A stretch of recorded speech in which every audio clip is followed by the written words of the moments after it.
What's worth 9 Elon Musks? Elon Musk is like 180 billion or something. Yeah, it's the student debt number for the United States. $1.6 trillion. Around the end of the year, Donald Trump signed a $2.3 trillion COVID-19 relief bill. Somewhere like buried in this relief bill was a section essentially triggered a countdown to 6 months to when they will release everything that they know on UFOs. And basically what they said is, with the modern tools that we have today, it would take approximately 5 years and 2,000 skilled individuals to make those same pyramids. And we're talking about like the 1400s where none of this stuff exists, and they created these things. Think about how, when you were a kid, you're sitting outside and you're watching like an anthill and you're just watching like these bugs walk around. Now think about who's watching us like that. Yeah, yo.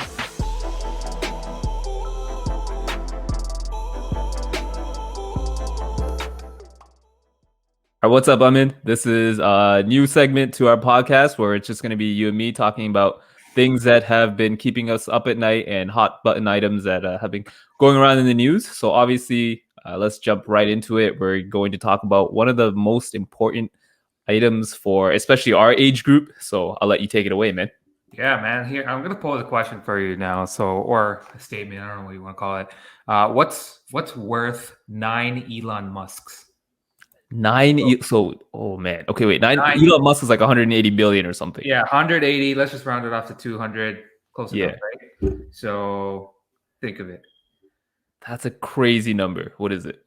It's the student debt number for the United States. $1.6 trillion. That is insane. Dude, and to give you another picture, that's almost as big as Canada in terms of GDP. That is ridiculous. Like, that should not be okay in terms of the amount of debt that we need to take on. Yeah, I mean, it's been like a hot button topic. Like, Joe Biden had his platform kind of talk about it recently. I think he's looking to explore into options of like student debt relief, right? Just because it's become such a problem for, just future generations having this overwhelming debt burden. But also, it's impacting the economy. And I think they're kind of looking at it in that lens now, right? How it's impacting them in a negative manner. So they can't really grow because they have to keep on paying this debt, and it's just not advancing their careers or their kind of innovation or whatever you want to call it. Right. And it holds you back, right? Like we come out of school thinking, hey, I have this expensive piece of paper that's going to get me ahead in life, but your whole or half your paycheck is probably going towards paying that off. And it's one of those things where even if you die, like it's not written off.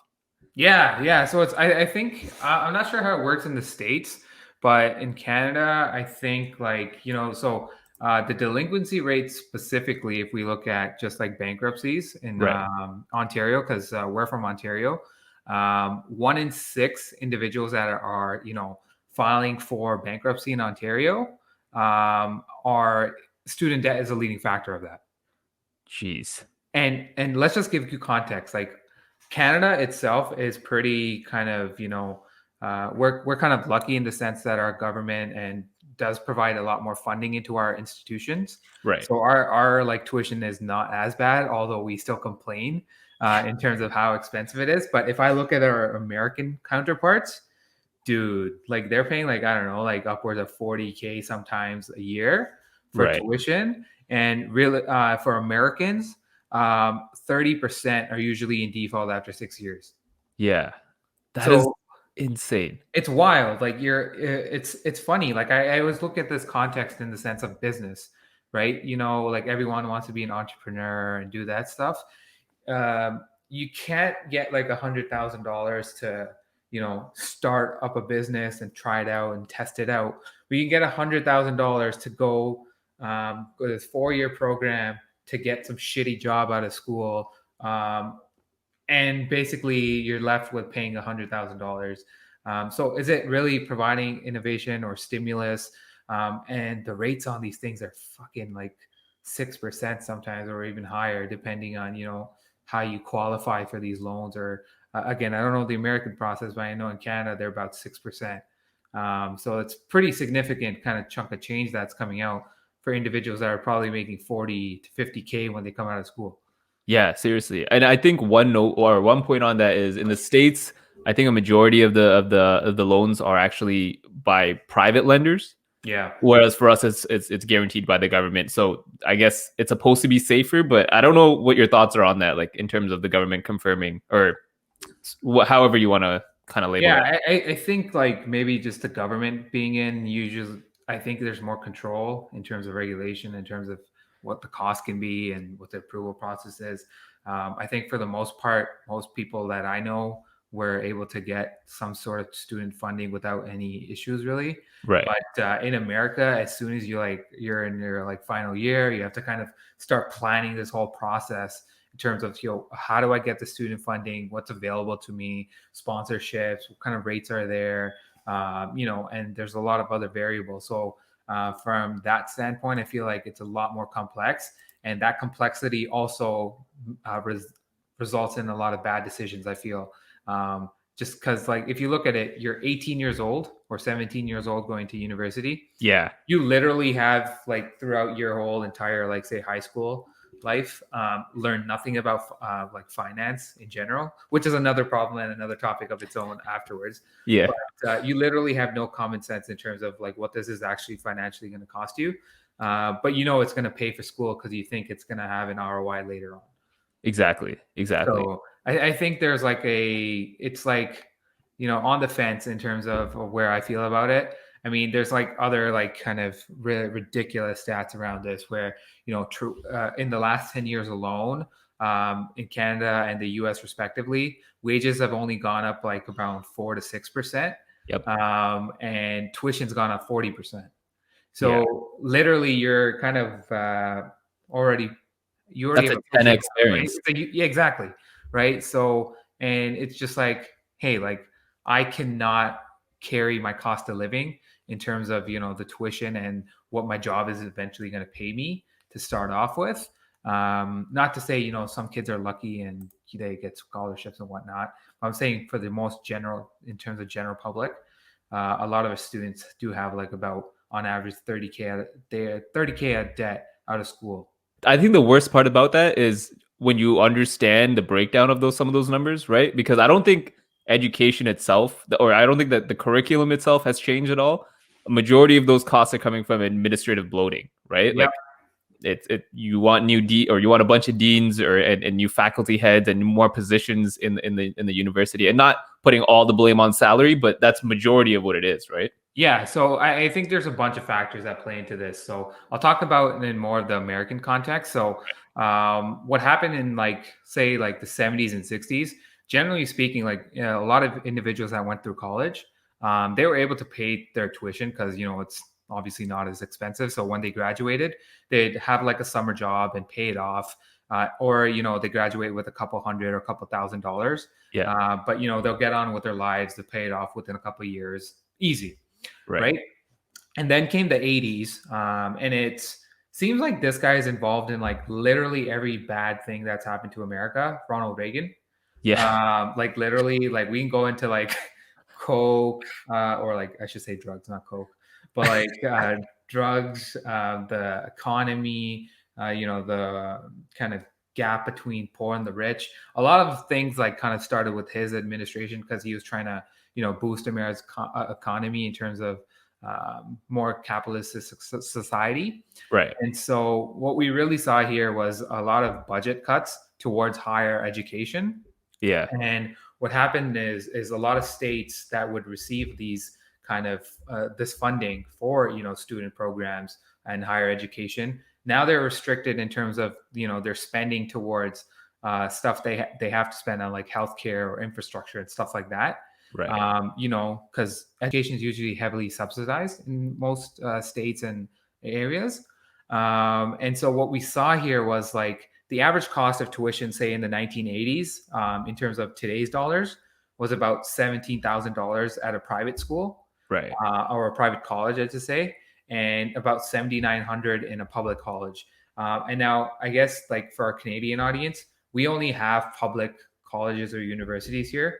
We don't have private institutions. right. And so like that's kind of the main difference that we have in I guess Canada versus the United States. I'm not sure if there might be a private university here and there. I'm not 100% sure, but for most cases we have only public universities. Right. Um, so basically, with the elimination of a lot of funding and cuts around that, by 1990, so within a 10-year span, that same 17K turned to $26,000 in terms of costs. Jeez. Like you're thinking of like, hey, I'm going to school in the 80s, Right. paying about say 17K representative. 10 years later, someone who started is now paying 26K Yeah. for a 4-year program. Yeah. It's like, what is going on? You know what I mean? It's wild. Like, and I think of it.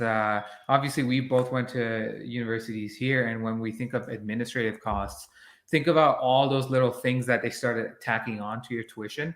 Like your tuition's like say 4 to 5K, Yeah. but your bill would be like 7K somehow. And it's just all these little things. Oh, swimming pool cleaning fee, Yeah. or like library something fee, or there's like so many stupid administrative costs that were added to programs and overall tuition that I feel like a lot of us didn't get access to or used anyways, but Yeah. we're still charged for it. And I think, to your point, that's one of the main issues that we see within, say, schooling is just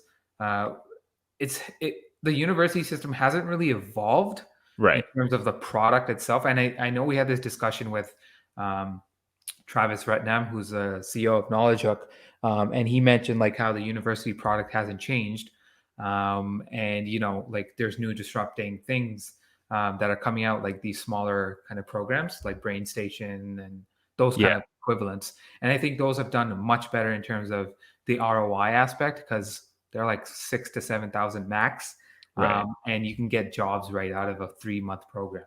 Like, Yeah. dude, that's insane, right? And And so it gives you like the real world kind of knowledge, right? Where like, exactly, I think that's what separates it. Like a lot of university still teaches too much theory, I believe, yep. right? Versus practical application and real life knowledge. And I think that's where the kind of difference between a good, I guess, program versus bad program kind of exists. Like a lot of college students go through like experiential things, I guess you can say. Right.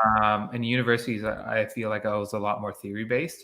Yeah. And I feel like there has to be some change that has to come about. Like, you know, um, I remember Andrew Yang coming on Joe Rogan's podcast talking about forcing universities to have limited budgets, Right. and where funding would be constricted, and they'll force like these private schools to have caps on their tuition. Right.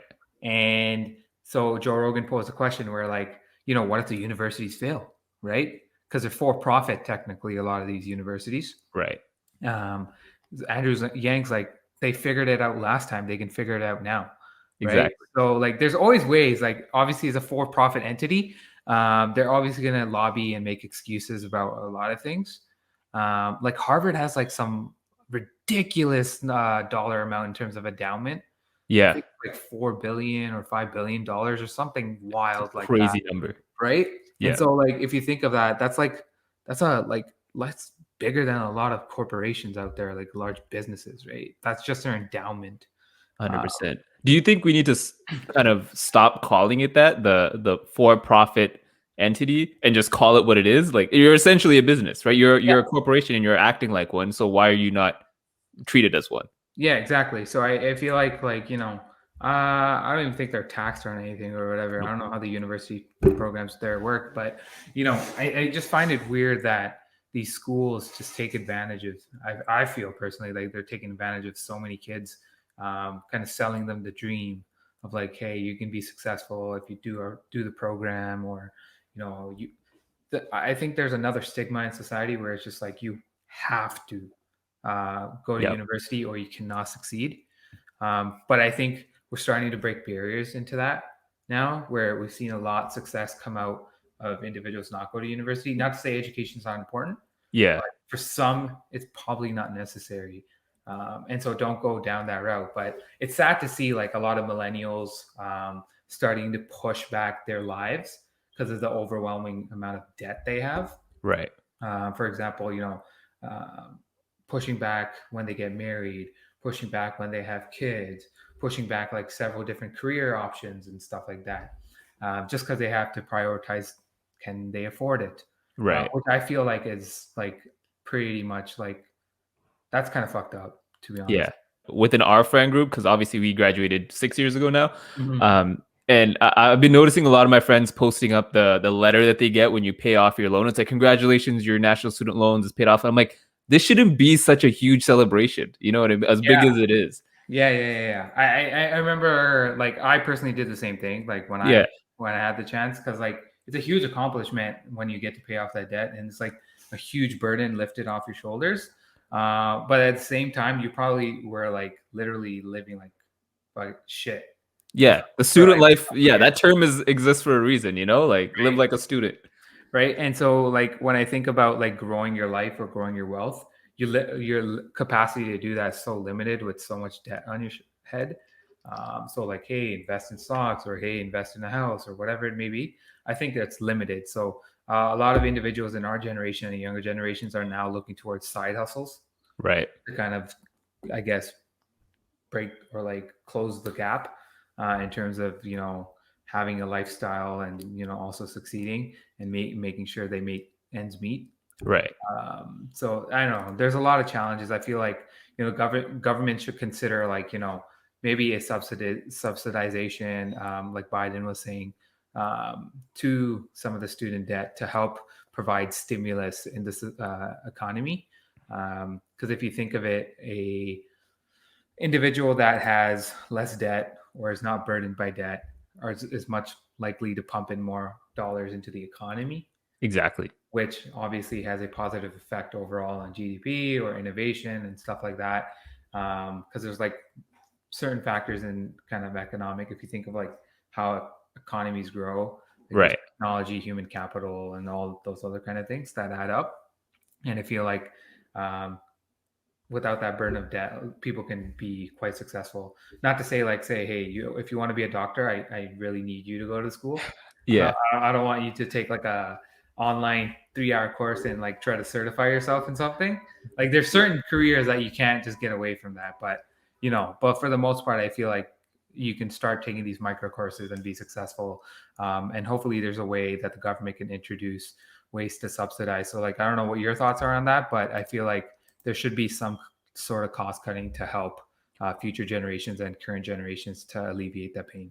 Yeah, I think you touched on it there, and I agree with that completely because it's crazy to me that it's kind of like a blanket like statement to just put everyone into university and you need a degree. And like if my doctor has a certificate from Brain Station, I'm probably not gonna trust him, Right. right? But like you and me, we're in finance, like accounting. I can probably find a YouTube channel that can Oh, teach me for sure. everything that I learned about finance. You know what I mean? So there's that gap there.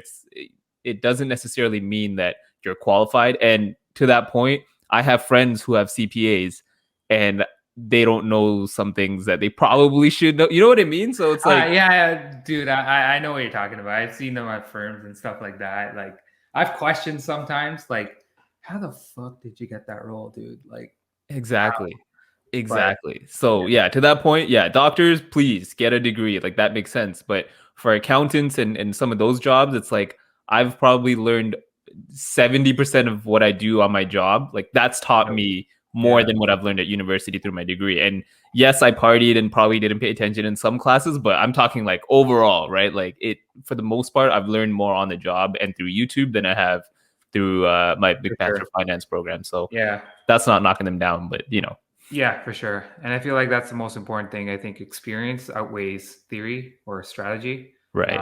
and it always will. So, I have a question on that. I think when we were in high school, you know how, and this is mostly for Ontario or Canadian students. I don't know about the Americans, but for Canadians, we had university courses and then college courses, oh yeah, and it yeah, kind of segregated that group. And like, I don't know, a lot of people, especially at my school, they looked at you weird. It's like if you went to a college course, it's like, oh, you took an easier credit.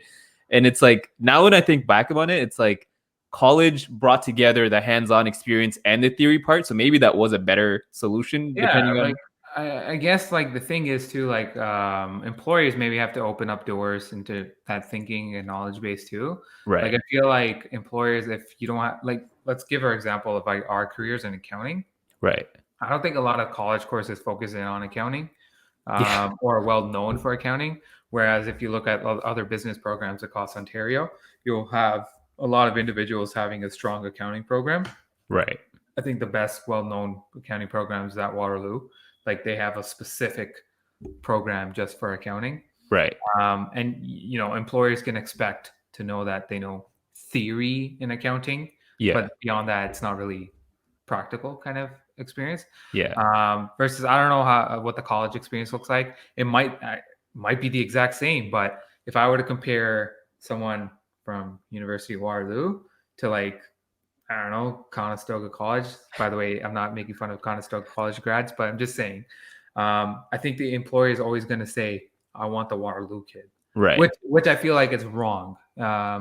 If you're technically learning this almost like the standard, because in accounting, it's a standard fucking curriculum. Yeah. You really can't learn different things in different ways. I mean, from experience, yeah, there's like different ways, but theory, it's practically all the same. I think there's a lot of that goes into it and kind of makes us choose different things. And then we kind of are siloed into a certain program or a certain school. And then we end up with all this debt that we had to take on to take this course. And then at the end of the program, it's kind of like, all right, I got a job that's paying me $40,000 a year before taxes. Yeah. And I'm working like 12 hours. Yeah. So like it's wild, man. To that point, like I think the events of this last year with the pandemic and things like that, I hope it makes some change, because it does not make sense for the students now in virtual school to be paying the same tuition as well. Like that's the biggest example of this does not make any sense. Yeah. I feel you. Like my brother's going to school right now. Absolutely fucking hates it. Yeah. Hates it. Probably can't even has the same focus because it's so different. There's no interaction. Yeah. It's horrible. That's crazy, man. So that's that's my thoughts on that. I don't know I hope there is some change there, but it looks like this past year will bring some reform there that's much needed. Yeah. So speaking of this past year, we've seen a lot of wild things happen.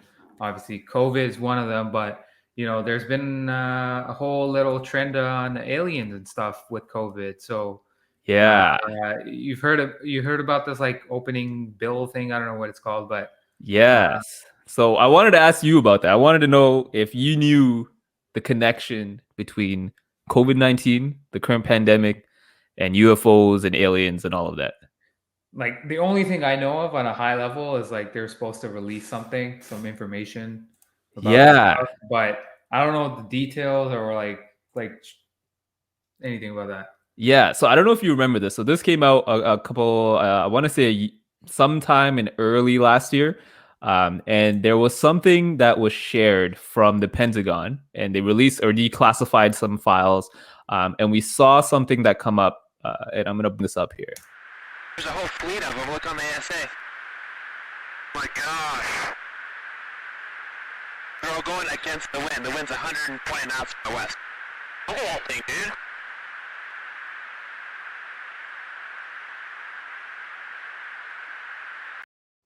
So what we just saw there was an unidentified flying object. We don't know what it was. And it looks like these pilots they notice something that doesn't appear to resemble a flight. It doesn't appear to resemble whatever we know. It looks like a pill shape. That's what they explained it as. And some of the how they recounted it was that, it was flying, it stopped, it hovered, it switched its trajectory, changed directions, and it was accelerating at speeds that didn't make any sense. And there didn't appear to be any like propelling system. You'll see the thrust, and we'll see kind of the energy release, which is smoke and whatever else, as it's propelling or as it's accelerating. This had none of that. They had no idea where it was coming from. So people were like, yo, what's going on? Like we want answers. And I guess people have pushed the government enough for answers, so much so that around the end of the year, Donald Trump, the former president, signed a $2.3 trillion COVID-19 relief bill. And somewhere like buried in this relief bill, way down in the comments, was a section that required the intelligence agencies that, research these phenomenon to release information within 180 days to the general public. They wanted to have declassified information about everything that they know about unidentified aerial phenomena. So the quote directly from here is, so the Senate Intelligence Committee said in a comment that it directs the Director of National Intelligence, in consultation with the Secretary of Defense and the heads of such other agencies, to submit a report within 180 days of the date of enactment of the act to the Congressional Intelligence and Armed Services Committees on unidentified aerial phenomena. Everything that they know about this. So this has essentially triggered a countdown. Yeah. I believe the date will be sometime in June. It might be, so 180 days. Yeah, so this is essentially triggered a countdown to 6 months to when they will release everything that they know on UFOs. Bro, that's wild. Let me ask you this though. Like a lot of people like, get weirded out sometimes, or like they don't believe in it. But like, do you believe in aliens? Or like UFOs, or I don't know what Yes. they call it, extraterrestrials? Yes, and I'll say why. I think it's incredibly short-sighted of us to think that we are the smartest people that exist in this universe. Yeah. You know what I mean? I also think like that fact that, they talk about this universe as like this never-ending thing. Right. Like, how the hell are we the only living things in this entire universe? Like that just like sometimes I go to sleep, I'm just like, you know what? Like that's a really like weird question to like think of, but like, or thought to think of. And Yeah. like there's no fucking way that we're the only ones out there. Like there's no way. Right? Like, it's so weird. I remember this interview again. I'm bringing up Joe Rogan again. For sure. He was talking to this, like, I think he was an Area 51 scientist. Right. And so he was like an engineer that had gotten hired by Area 51, or I guess like the United States Air Force Defense. I don't know what it's called. Like Balthazar. Yeah. There you are. Yeah. So he got hired, and basically, within what his experience was, is like within the first few like months, he started seeing like actual like what's the shape? Like Flying saucer right. shaped vehicles, or like aircraft, I should say, within the hangars. And he describes well on the podcast, saying that there was, I think, 5 to 12 or something around that range, and each and every one of them were different. Right. So that I'm just thinking about this, and I'm just like, okay, like I remember Bob Lazar, I think he asked questions around like, are these like fighter pilot jets or something like that? And they literally told him, no, these are not fighter pilot jets. Right. And so he's just like, what the hell is going on? Right. And so he describes this propulsion system. And basically, I think the core reactor or something is something that we've never seen that exists on this planet, or at least within our planet. He describes basically how normally when we have energy created, there's heat radiating. But with this propulsion device, or I guess reactor or whatever it was, there's no heat being generated. So this thing was so efficient in generating energy that it didn't even create heat. And so I'm just thinking like, dude, this guy can't be lying, right? Because like he worked at Area 51. He's just bullshitting us. But it's just like wild to think like, this type of technology can freaking exist. It's just like we haven't been exposed to it. Like I feel like there has to be some alien things going on and whatnot in the background. Like you've seen all these ancient like civilizations have hieroglyphics and stuff like that around it. So I don't know. I feel like, this release, I don't know how much they're going to talk about. First of all, one thing I don't understand is like, why is it always the United States that kind of has this shit? Right? Nothing against you Americans, by the way, but like, why is it the US always has access, or find these UFOs? I don't know. I don't see the Russians talking about this, or the Chinese talking about this, or anyone else talking about it. It's always US, like for some reason. So that's a great point. Do you think it's because they're hiding this to benefit personally from it, or not to create some kind of mania among the people? You know what I mean?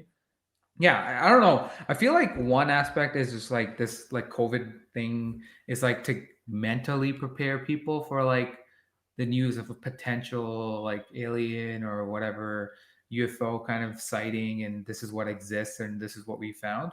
That's But an interesting point. right? And then two, like to your point of like mentally prepared, like if we just said there's aliens, let's show you what they are, people will lose their shit. Yeah, Right? 100%. And so I think that's just going to create too many problems with the government's trying to control maybe the information. But again, God knows what the hell Area 51 has. Or I remember like that's, I think it was a trend.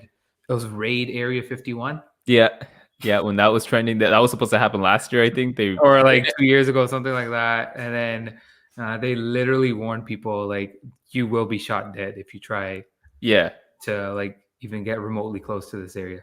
Yep. And that makes me wonder, right? Like, you can't just hide things like that from your people and then not expect us to think up ideas or conspiracies that's where or whatever. It starts from, right? Exactly. Like, if there was transparency or some form of answers, at least we'd shut up about it. But like, don't tell us to shut up and not spread all this misinformation when you're not giving us the information. So how is it misinformation when we don't have the actual information? You know what I mean? Yeah. How much do you think they're gonna actually release, or in terms of tangible, real, credible information in this thing? So that's a great question. There's two parts to that. I think one, it's the request wasn't part of the report. They included it in the comments to the report. So think of it like an amendment. So I feel like they might just come back in June and be like, hey, it wasn't actually an official request, so we're not doing it. But if they do it, I feel like they're just going to tell us like, hey, we found some, aircraft and in a forest, it crashed down. We don't know where it's from. We've just been researching that. Like, I feel like they'll leave a lot of the juicy details out and just give us like, yeah, we found something that fell in the ocean. You know what I mean? What do you think? Yeah, that's what I feel like. I feel like they've made such a big thing out of this. So I feel like it's drowned in like a lot of things that have been going on. Yeah. But it's I feel like they might release a lot of information in terms of like, this is what we've researched, but not really give you tangible evidence or some crap like that. So it's just like a teaser, but like they're not going to maybe release anything. That's what I feel like. They're still gonna, if there are like real aliens or they have real things like that, hopefully Bob Lazar is not lying, stuff like that. Like the story he told, I was just like, my face was just like, what the fuck? That podcast was incredible. That was a ridiculous episode. I think Rogan had a recent one where some guy got abducted by the alien or something. Yeah. That one was kind of weird, but even Rogan was just like, what the fuck? Yeah. But I'm gonna be honest, I couldn't even get through that full podcast because I felt like there was the conversation was like, I don't know, it felt weird. Yeah. I wasn't intrigued in that one, but I mean, he's been saying the same story since like the 60s or something. So like maybe he's not lying. Who knows? Yeah. I remember hearing this on Hot Boxing podcast from Mike Tyson. He was talking about something with the idea of extraterrestrial beings and things like that. And he was like, think about how, when you were a kid, you're sitting outside and you're watching like an anthill and you're just watching like these bugs walk around. He's like, now think about who's watching us like that. Yeah, that's pretty fucked up. Right? I was like, dude, don't do this to me. I don't want to, the perspective of that was crazy. But that's, dude, his podcast has been crazy. I don't know if you've been catching some of the things that he's been talking about. I watched a recent episode. So like, I'm going to pose you a question. Like, do you believe in time travel? Oh, man. That is, I want to. If it so, like, I watched a recent episode of his show, and here I'll send you a clip. He basically it's his 95 fight. Right. I forgot who he's fighting, but in the crowd, you see this guy flashing a light, and it looks like he literally has a smartphone in his hand. So, like, to me, I don't know how the hell you Photoshop this or whatever. It looks pretty legit to me. Right. But like, if you play the clip, people can kind of see like what I'm talking about. Yeah. So here's the clip that we're talking about from that fight. Look at that. Come on, that's a phone. They had nothing like that back then. Come on, son. This is Photoshop. This ain't Photoshop, son, man. They got the that's VHS. You can't even Photoshop VHS, man. Photoshop look at Tyson's part. Look at the fade, the high fade. That's all real. You can Photoshop anything. So Tyson there, man. That dude did too. Don't worry about the time travel. Yo, look at that fade, though. Right? Like his haircut's on point, so it has to be real. It's not Photoshop. But like, dude, wild, man. so that looks like someone has a Android smartphone with the flash going off in the crowd. And this is a VHS tape of a fight from 1995 or so, when people were carrying cameras like on their like a boombox. Yeah, exactly. So I'm just wondering, like, okay, one, it could be Photoshop. I don't know, man. Like, I don't know technology these days and them like magically putting some person there doing this, whatever. But like, I find it kind of, I don't know, that seems weird. There's a lot of other like time travel pictures. Like, I'm not sure if you've seen them, but like, there's Greta Thunberg. Yes. So I have some of these. Well, yeah. Again, I don't know about the validity of this, but like you can literally see like the characteristics. Dude, that legit looks like her. I'm not sure if again somebody photoshopped this thing, made her into a photo. I don't know. This like I came across it. And I'm just like, dude. And there's the one famous picture where there's a guy standing in the crowd. Yeah, it's right there. It's right there. If you go back. Oh, sorry. So here we go. So this is the guy. This is like a list of kind of the best or most craziest images over time. So here's a celebrity. We have Jimmy Fallon, and they kind of find an old picture from way back when of someone that looks like him that isn't related to him. But let's go back up to the top here where we're talking about. So we have this one, the time traveling hipster. Yeah, and I think like this one is like it's from 1941 in British Columbia, so it's in Canada as well. And now we have everyone in a suit in all these fancy old school clothing, and this dude's just randomly just chilling. It looks like he's wearing a Batman shirt or something. Yeah, look how modern the clothing is. His haircut looks pretty modern. The sunglasses, like how the hell is he there? Like has this been debunked as being like Photoshop or something? Not yet. We don't know. No one's claimed one or the other. No one's claimed that it's real, and no one's claimed that it's fake. And here's another one from old World Cup pictures from 1962 when Brazil won the World Cup, and we have a celebration here. And they're saying, if you look closely enough in the bottom center of the image, looks like someone with a mobile phone snapping a photo of the event. Is it that thing above the guy's shorts or below the guy's shorts? Right here, yeah. I don't know, man. That might be a camera's like top thing. Right. That one's kind of like that one's like hit or miss, right? So we'll skip this one. There's a Mohawk time traveler. I don't know if you've seen this one. Where is he? Let's see. The image from including workers in a banana boat delivering goods in 1905. If you look near the edge of the boat, you can spy a man in a white shirt what appears to be a Mohawk style haircut. This is incredible. Like all these pictures from way back when, and they just don't know like what's going on. Here's that Jimmy Fallon one again. So like these, oh god, okay, these go on forever. So yeah, man, what's your take on this? Do you think it's possible? Like I feel like we need like Neil deGrasse on this like podcast to kind of explain the lowdown of like what time travel can be like, or like what the physics around that is, or whatever you want to call it. Yeah. But because I can't explain that, I guarantee that. But I don't know. I feel like it's a weird concept. It's just those things where those fantasies and fascinations around how this universe works.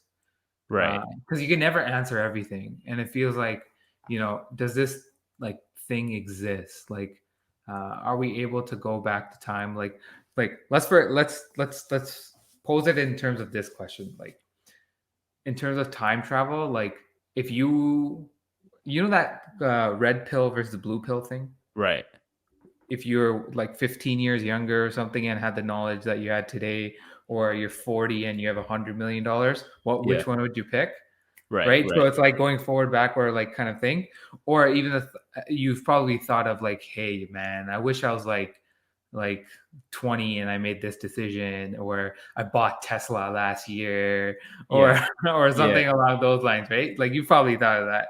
I probably would have bought I would have took out a mortgage and bought GameStop, Bro, like that's what I mean. Like, it's just like you wish. Like it's just this sense that I think like, it might exist, and who knows? Like these guys at Area 51, who the hell knows what they're working on and stuff like that.